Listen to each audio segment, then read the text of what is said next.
What's up, Secret Stoners? It is busy over here, so I'm not going to take a ton of your time introing this. I'd rather get into this great conversation.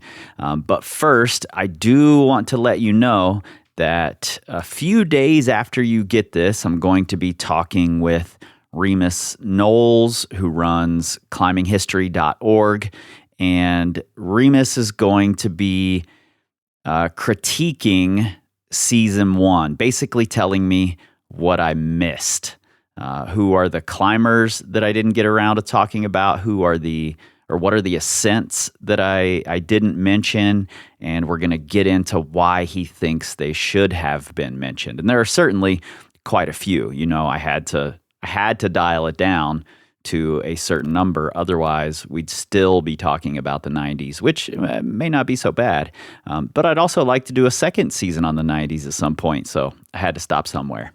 Anyway, if you have climbers you think I should have talked about, or ascents that you would have rather heard about or wish you would have heard about, please jump in the Patreon. Let me know your thoughts. I'm posting a question in there right now, and you can let me know in that thread, or you can just send me a message any other way. You all know how to get a hold of me. All right. Today I'm chatting, and this is our first conversation. It certainly will not be our last, but I'm chatting with Matt Samet, who is a climbing magazine legend. He was longtime editor at Climbing Magazine. He's worked for Rock and Ice. He's worked for Alpinist. He's written books. He's written all sorts of things about climbing for the last 30 years or so. So you've certainly seen his name in the bylines. You've definitely read his work, and 100% you've read a lot of the work he's had a hand in some way. I hit up Matt just because I wanted to discuss the role of magazines and how that's changed from the 90s to now. All right, let's get into it. 1, 2.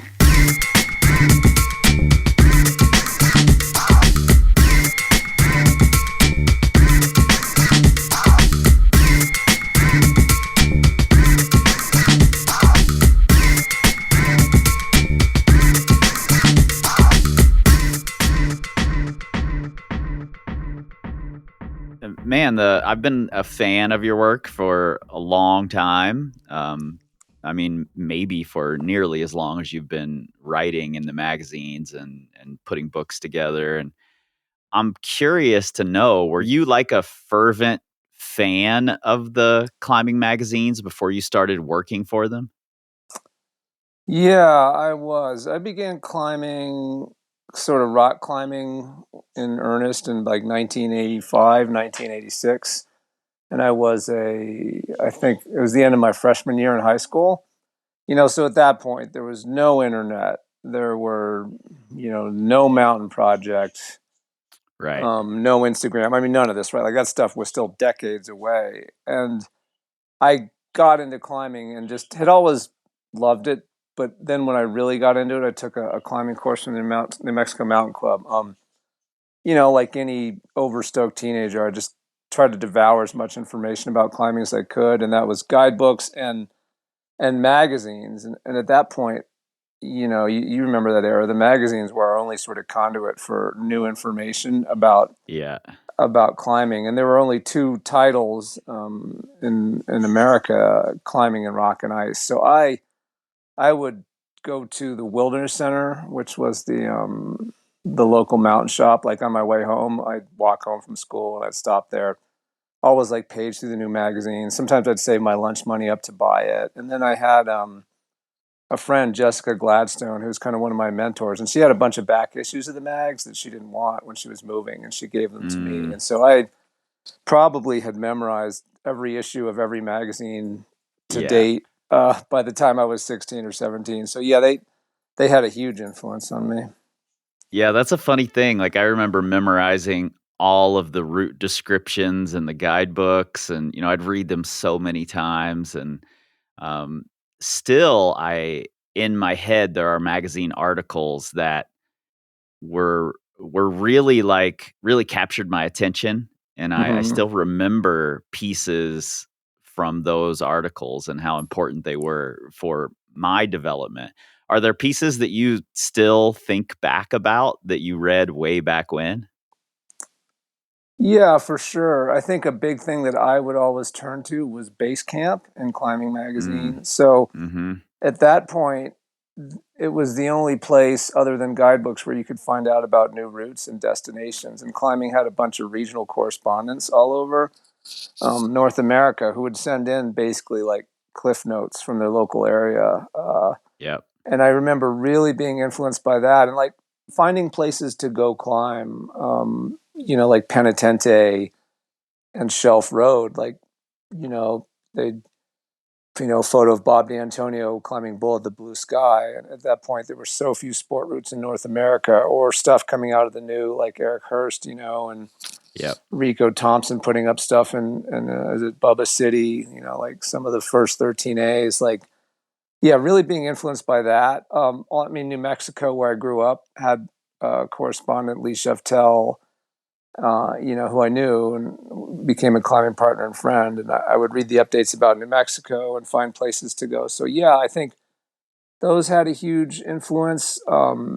Articles about profiles really caught my interest because I latched onto climbing pretty quickly. And so I remember there's a profile of like Patrick Erlanger, maybe it was by, Mm, I don't remember who, Beth Wald or, Thornburg or who, those were some of the heavy hitters at that point. Profile of Jibe Tribu, like you're talking about. by Hassan Saab, I think. Yeah, Yeah. exactly. By Hassan, who put up roots Yeah. and sinks and was a character on the scene. Profile of Jim Carn, the positive power of negative thinking, about how he kind of took all his dark energy and became the one of the top climbers of the day. Christian Griffith's article, I Mm, think, Learning to Crawl, about his trip to Buttes with Dale Goddard and trying to do Shuka. Huge influence on me because I actually saw him come through Albuquerque and do a slideshow with photos of these routes. And I mean, just picture it. It's 1987. There's nothing that looks like Buttes, anywhere in North America. These grades 8A plus 8B are basically unheard of in America. And these guys go over there and are trying them and doing them and coming back and documenting what it's like to do that and what those climbs are like. And just felt like, these guys were like almost like astronauts or something. It was so yeah. exotic and enchanting. And it really like, for a teenager, like really piqued my memory, I guess, and my imagination. Yeah, totally. You just reminded me of a Christian Griffith article sometime in the 90s or maybe even the early 2000s where he took a trip, I think, to France with Tommy. And there's some quote in there from Tommy about if I didn't eat Big Macs, I don't think I'd have any power. Something wild like that. Generational shift, right? Yeah, totally. Yeah, I Yeah. love all of that stuff. Like, especially you reminded me also of like the base camp. I remember going to Boone, North Carolina for the first time, and the only information we had was a magazine article. And, we finally just tromp through the woods until we find this place and we're recognizing boulders from the photos in the magazine. Like that's all we had. And the rest of it was just exploration. Hmm. Totally different time than having like pins in Google Map and being able to go straight to a boulder or something like that. Oh yeah, I mean, you could have a secret crag back then too, right? Like if you didn't send the information to a guidebook author to climbing, Yeah. no one would ever know about it. There's no way to find it, and yeah, it was completely different. And I remember it too, like yeah, going to Shelf Road with like a list of the new routes and trying to find them, and Mm. all you have is a 2 sentence description of some climb, on a piece of paper that you've torn out of a magazine. It was definitely a lot more spirit of exploration. You might be able to answer this question. In my first trip into the West, we were using a magazine article as a guide to an area in Colorado. And I remember in the article, it said something about that the the land there, the area had been in the person's will, had been given to the livestock. It had been like given to the cows. and and it had these little sport cliffs. Okay. And I remember driving in, there was like a giant bull sitting on the road that just wouldn't move. And we had to wait, 25 minutes for this bull to get off the road before we could pass. I can't remember what that, maybe called Table Rock or something like that. I mean, I there's don't Table know. Mountain in Golden, but that's like right Maybe above. that's what it is. Was it Basalt? I think it was. Yeah, maybe it was Table Mountain. I think now it's become a park, Jefferson County Park, but it had, yep, spots of private ownership back then, and I could see that being the case. Yeah, funny. I hadn't thought about that in a long time. That's Um, funny. give me your timeline of actually working for the magazines. When did that start? Well, I began writing articles for climbing in the mid to late 90s, first as a freelancer and then as a contributing editor, which meant that they kind of guaranteed me X amount of work a year. So that was usually like columns, features. They used to have tech tips, which were pretty much short Mhm. technical tips. Yeah, it was really nice. I had gone to move to Italy after I graduated from college and basically just cold called them before I left and said, "Hey, do you guys need any European climbing news?" They're like, I mean, at that point, the magazines were running 150 to 160 pages, and they needed content, like they had space to fill, and they're like, "Yeah, we could use some comp reports, and if you hear some hard ascents." So I started doing that for them, then wrote a guest column, and then that turned into a column, and yeah, pretty steadily from like 97 through 2002 contributed to Climbing Magazine. In 2002, I took a job there as a desk editor. And basically on and off from 2002 till 2022, I was a desk editor, mostly at Climbing. I had 2 years at Rock and Ice. I've also worked as a senior editor at Alpinist. And, at a certain point, and I think 2021 or so, Climbing and Rock and Ice merged and became all one thing. So Mhm. yeah, I was about 20 years total as a desk editor with some hiatuses in there where I was a freelancer. Any favorite pieces of your own that were ever in there? Oh man, oh god, it's just gonna sound masturbatory if I talk about my own favorite writing. I definitely wrote about myself a little too much early on. I was young and thought Mm, quite highly of myself, so I probably wouldn't. sure. Yeah, as one does, right? Yeah. And then life beats that out of you. But probably one of my favorite pieces actually was a fairly recent feature I did for Climbing. I think it ran in 2019 about Cayman Brac. Mm, The Caribbean island with limestone sport climbing, just because it represented a lot of collaboration and a really fun trip with friends and people I like. I went down there with the climbing staff, which was James Lucas and Kevin Corrigan, and then Nina Williams. She was with James at the time, and we're all friends, and we traveled well together. And then Andrew Bird and his wife Juanita joined us mm.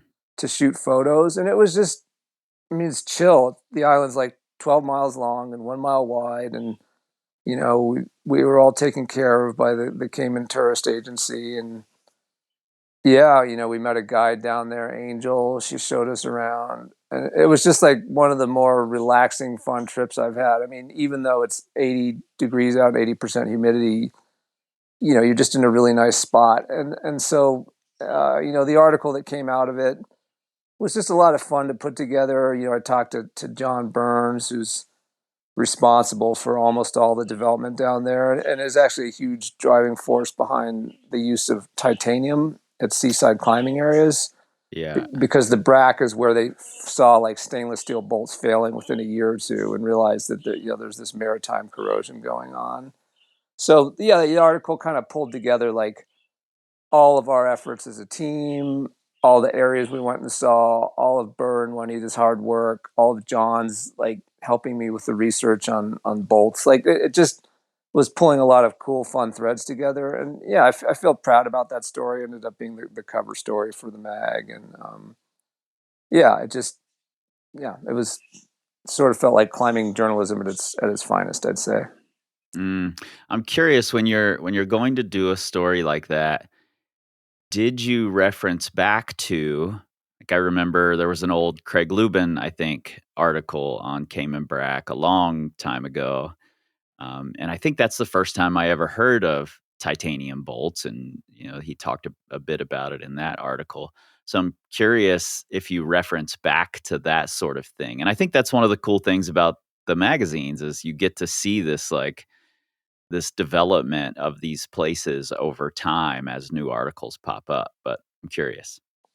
Yeah, I did 100%. There was Craig's article. Jeff Aki had written an article too. Mm, I found other odds and ends, maybe in the old Rock and Ice. But one advantage back when climbing was a print title, and we had a physical office, is that we had archives of every issue, and also of probably every issue of Rock and Ice, almost all of them of Alpinist. So if you needed to look something up physically, you could go there, and you can do that today at the AAC library as well. But yeah, I did for sure, and yeah, I think it's invaluable to sort of go back and see what's been done, how the place has changed, how the history's evolved, and things like that. And yeah, I remember Craig's article very well. yeah, totally. I just discovered a library here in town, a Knowles library that has all of the old climbings, all of the old rock and ices, and Mountain Magazine. And Oh yeah, strangely, I mountain. don't think they have Alpinist, or at least I haven't seen it in there yet. Okay. Um, but they've got so many old books and all the old magazines. And thank you, by the way, for sending the index over for all the old climbing magazines. That's going to be super helpful for me. I don't have to thumb through every magazine from the 90s because I remember an old article. Yeah. Yeah, no, you're welcome. I know that's a great resource, and it covers exactly the area you're researching. So, Yeah, and it's like, I've been critical of the magazines here and there, and I think it's necessary actually to be critical of the things you love now and then, and I still when I walked in there and saw all those magazines, I still got giddy, I got excited to flip through all of these or to like look at the spines and I can remember the covers and the articles inside from the colors of on the spine and mhm. just from staring at my collection so many times over the years, which I eventually gave away to a gym Okay. who built a big bookshelf for them in their lobby. But um, it's still exciting for me, even though I'm critical of their role sometimes. Oh yeah, I mean, who hasn't criticized the magazines, right? I mean, I think it's fair. Yeah, They weren't perfect, yeah. for all that they did. There's also things that they did wrong and that I did wrong. So yeah, absolutely. Well, I'd love to talk a little about some of those things, just because even every dream job has its downsides. So I'd love to hear some of the like really joyous pieces of working at the magazines and some of the sides that weren't so great. I think the thing that brought me and continues to bring me the most joy, I still freelance for climbing.com and write some for Alpinist and all that. But when I worked there as a desk editor, I think the thing that was the most satisfying, honestly, was helping other writers realize their vision. Mm, Like seeing people who were newer to it, yeah, learn the process, learn editorial skills, improve their writing, improve their storytelling, and seeing how excited they were.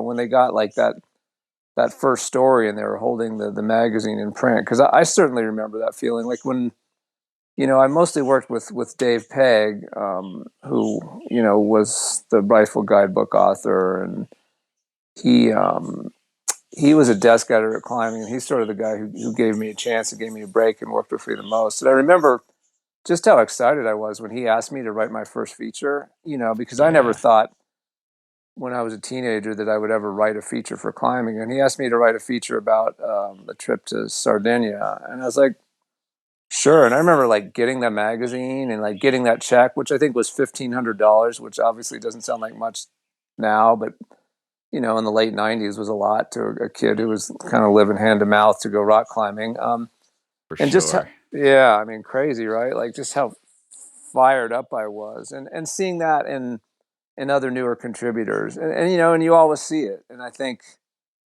the ones who are excited to improve their storytelling about the sport and improve their craft are always grateful for the feedback. And yeah, it was nice to see. I think the downside, I mean, you touched on it, was the criticism of the magazines. And it's not the criticism per se. I think it's how it was often leveled at us as desk editors. I mean, back in the rockclimbing.com days and some of these other sites that were a little more message board and style, Super Topo forum was fucking horrible, to be honest. I mean, I love Chris Mack I and bet. I his bet. books, and he's a good guy, but his forum was, unregulated Wild West. And I think, yeah, what would be troubling is that you're a human being, you're going to work, you are trying to put out a good product. I mean, like Right. any of us, you don't always succeed, but, climbers love to trash things that they don't like or understand or care to understand. And,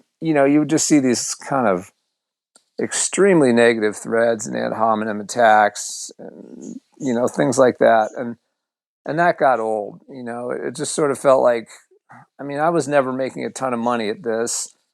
I was just trying to make a living. And I would just think, you don't have to read that stuff, but you do because you're human. I mean, I learned to stop Right. after a Right. while, but, I would just think like, okay, so someone is bored at work and they're getting on here and trashing the mag, but it's like, what's your job? Are you like an electrician? I mean, do I come home from my job at the magazine and get on electrician forums and say, you're a fucking idiot, you're a terrible electrician, and being an electrician, you should kill yourself? Like, no, I don't. But like climbers somehow feel this sense of ownership over the sport. And if you're not approaching it or documenting in the way that they think is correct, they'll trash you as a person. And I Yeah. didn't like that, I guess. Totally. Yeah, I think that's an interesting distinction to make. The criticism doesn't need to be personal, and I tried to keep my criticism from being personal because as a person who is, for a long time has put things out into the world for people to critique. I Mm-hmm. mean, I rapped about rock climbing for God's sake. So, you have to grow some thick skin if you're going to do that. Written in Stoners, I'm breaking in here.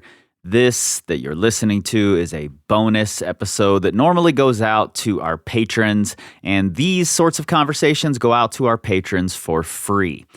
There are a couple of different ways you can listen to the entire conversation. Number one, you can become a patron. That link is right there in your show notes. Number two, you can go to Spotify and search Secret Stoners Club. And if you become a patron through there, again, that's free.